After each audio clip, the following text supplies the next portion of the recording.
मैं ऐसे comfortable zone में चला जाऊंगा तो मुझे नींद आ नहीं आएगी। ऐसा करने से मुझे नींद आने से ना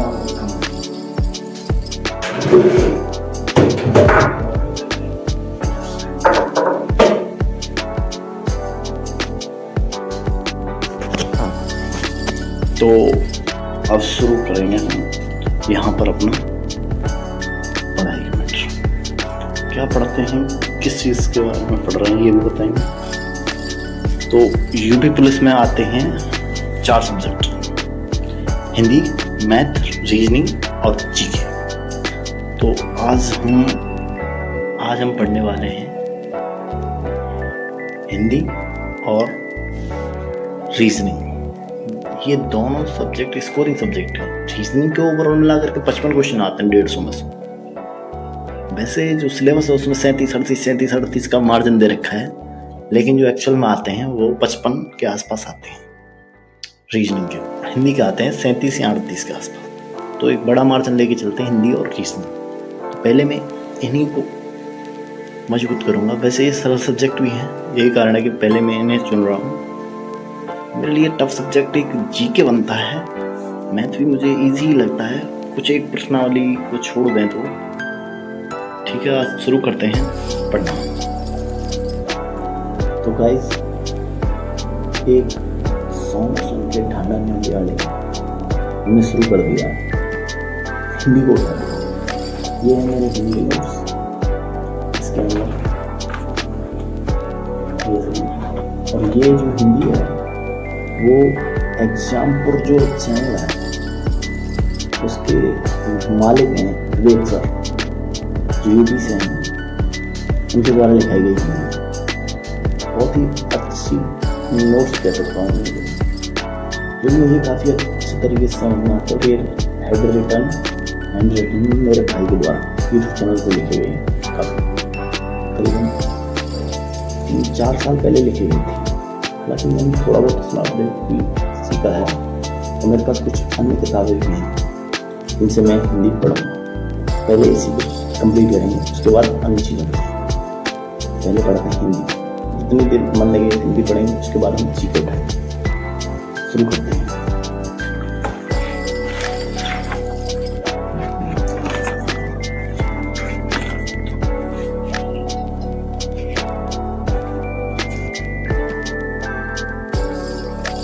सूरज सा तेज नहीं मुझमें, दीपक सा जलते देखोगे, मेरी हद रोशन करने से तुम मुझको कब तक रोकोगे। वाच्य, भाषा, वर्णमाला, विराम चिन्ह, संधि, समास, अलंकार, रस, छंद, वाक्य, अव्यय, संज्ञा, शब्द, ये हैं इसमें। और तो पहले हम शुरू करते हैं भाषा से। भाषा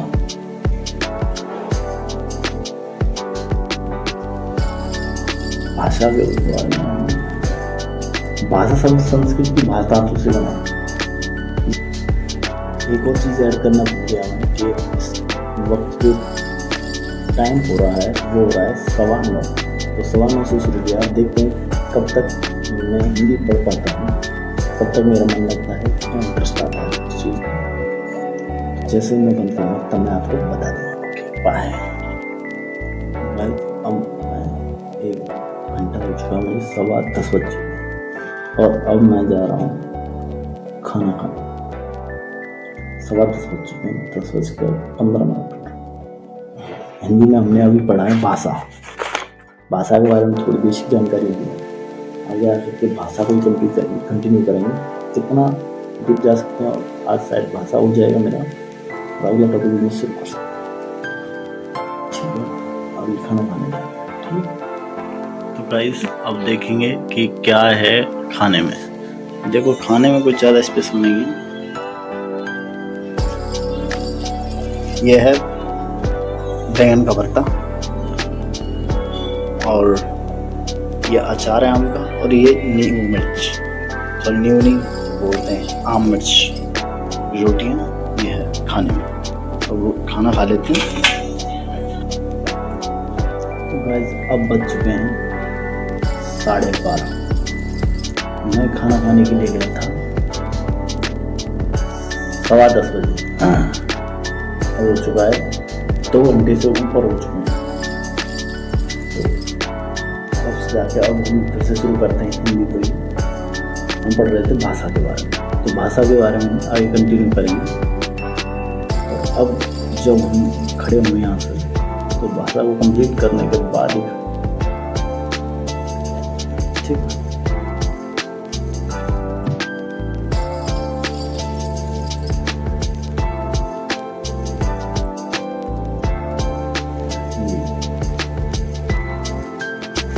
पढ़ रहे थे वर्णमाला। वर्णों का व्यवस्थित समूह जो है वो वर्णमाला कहलाता है। हिंदी की मानक वर्णमाला को 2 भागों में बांटा गया है। कितने भागों में? 2 भाग। हिंदी की मानक वर्णमाला को 2 भागों में बांटा गया है, स्वर और ध्वनि।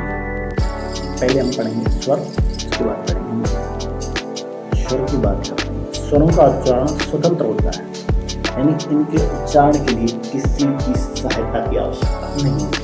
जैसा इंडिपेंडेंट, ये इंडिपेंडेंट होते हैं, ठीक है। तो बोलते हैं स्वर, स्वरों का उच्चारण स्वतंत्र होता है तथा स्वर सघोष होते हैं। सभी स्वर सघोष होते हैं। स्वरों के उच्चारण स्वर तंत्रियों में कंपन होता है। स्वरों के उच्चारण में स्वर तंत्रियों में कंपन होता है। शुद्ध स्वर उच्चारण के आधार पर 10 होते हैं। शुद्ध स्वरों की बात करें तो उच्चारण के आधार पर 10 होते हैं। और मानक स्वरों की बात करें, कामता प्रसाद या फिर कामता प्रसाद गुरु के अनुसार स्वरों की बात करें तो 11 होते हैं। लेकिन जब हम बात करें कि मानक वर्णमाला में या वर्णमाला में स्वरों की संख्या कितनी है, तो वो 13 हो जाती है। अब ये 10, 11 और 13 किस प्रकार से हो रहे हैं उनको समझते हैं। तो 10 के लिए आते हैं अ, आ, इ, उ, ए, ऐ, ओ, औ। ये तो हो जाते हैं 10 आ। जब बात करते हैं हम कामता प्रसाद गुरु या मानक स्वरों की बात करते हैं तो वो होते हैं 11। कैसे होते हैं 11? अ, आ, इ, उ, अ, आ, इ, उ, रे, ए, ऐ, ओ, औ। इस प्रकार हो जाते हैं 11। जब हम बात करते हैं 13 की, वर्णमाला के अनुसार स्वरों की संख्या, मानक वर्णमाला में स्वरों की संख्या होती है 13। कैसे होती है? अ, आ, इ, उ, ऋषि, ए, ऐ, ओ, औ और अंग और ऐ प्रकार हो जाते हैं 13। आगे बात करते हैं लेखन के आधार पर स्वरों की संख्या 11 ही होती है और 13 होते हैं, ठीक है। कामता प्रसाद गुरु के अनुसार 11 होते हैं, ठीक है। अयोगवाद स्वरों की संख्या 2 होती है। जो अंग और अह हैं इनको अयोगवाद स्वर कहते हैं। बात करते हैं व्युत्पत्ति के आधार पर स्वर कितने प्रकार के? व्युत्पत्ति के आधार पर स्वर मुख्यतः 2 प्रकार के। 2 प्रकार कौन कौन से हैं? पहला आता है मूल स्वर, दूसरा आता है संधि स्वर। मूल स्वर में आते हैं आ, इ, उ, ऋ। और संधि स्वर की बात करें तो संधि स्वर के स्वयं के 2 प्रकार होते हैं, दीर्घ संधि स्वर और संयुक्त संधि स्वर। दीर्घ संधि स्वर में आते हैं आ, इ, उ, यानी बड़ा आ, बड़ी ई और बड़ा उ। और संयुक्त संधि स्वर में आते हैं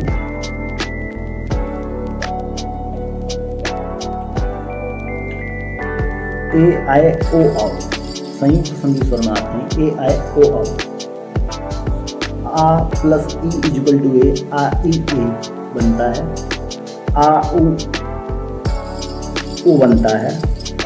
आ, उ बनता है। आ, ओ, औ बनता है। आ, ए, ऐ बनता है। गाइस अभी भाई का फोन आया है और पानी की बोतल मंगा रहा है और अपना चार्जर मंगा रहा है। मैं दुकान पे जा रहा हूँ पानी की बोतल और चार्जर देने। ये पानी की बोतल और चार्जर है, इसको लेके जा रहे हैं हम दुकान, देखे आते हैं, उसके बाद फिर बैठेंगे टेबल पर। दुकान से पानी की बोतल और चार्जर देकर आ चुका हूँ और फिर से बैठते हैं पढ़ने के लिए। कह नहीं सकते और कितनी देर तक चलेगा तुम्हारी सेटअप।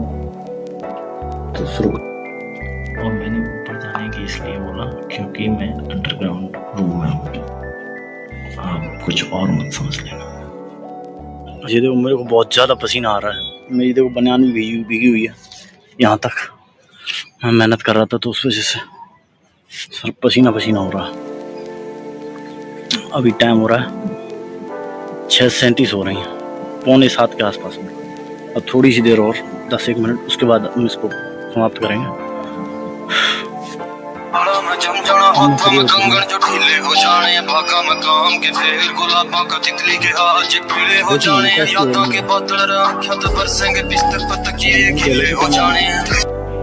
हेलो गाइस, अब क्या है, मम्मी के हाथ में लग गई है तो रोटी बनाने के लिए चून मारना होता है, तो वो चून आज मुझे मारना होगा। देखो ये यहाँ पर चून है पानी, तो इस चून को मारते हैं, शुरू करते हैं। पहले इसमें नमक तो मैंने डाल दिया, इसको मिला देते हैं। थोड़ा कैमरा को मैं बंद कर देता हूँ क्योंकि चून मारने में थोड़ा दोनों हाथों का सपोर्ट चाहिए।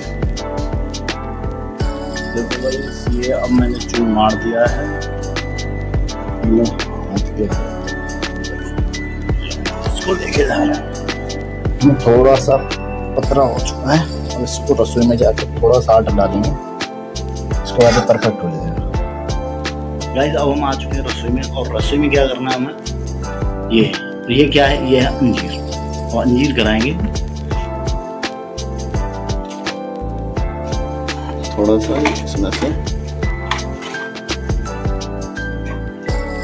ये सेहत के लिए बहुत अच्छा होता है। अगर आप वर्कआउट करते हो तो आप 2 से 4 अंजीर डेली खाया करो, पानी में या दूध में भी करा सकते हो, लेकिन हमारी भैंस अभी दूध नहीं दे रही है तो इसलिए हम पानी में ही कराते हैं। 4 अंजीर निकाल ली,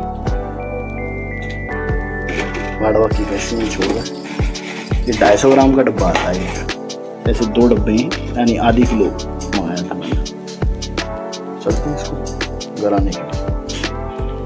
गाइस अब बज चुके हैं 9, और अब मैं थोड़ी बहुत एडिटिंग करूँगा जो मैंने शूट किया है।